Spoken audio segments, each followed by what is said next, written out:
Dan Ellison with the Dan Ellison Real Estate team here at Keller Williams. Today we're going to talk about how Facebook advertising can get you more money for your home.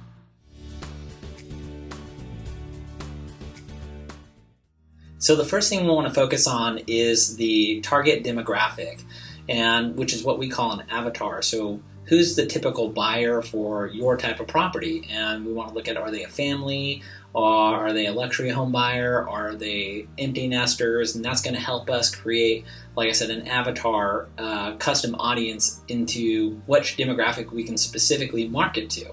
And Facebook is very powerful for that because they have a lot of data with that information.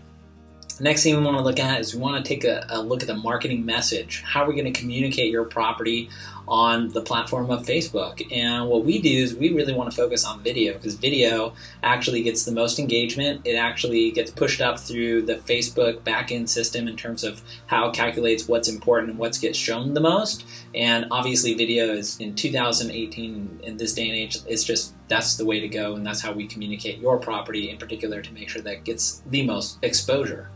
And then the third thing we want to do is focus on our spend. So doing ad spend through the custom audience can help us target specific, like I said, demographics, also specific areas. So if we know we have a particular migration of buyers happening from San Francisco or another location, we can actually target people in those areas for a property that's located in our territory here in Sacramento or anywhere else we may have a listing.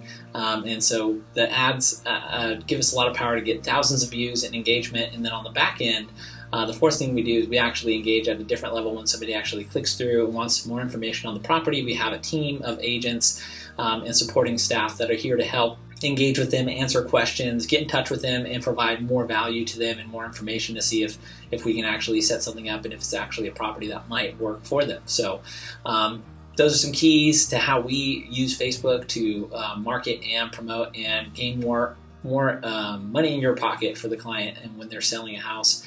So if you're interested in any other topics, we'd love to hear about them. Hope you have a great day and look forward to seeing you next time.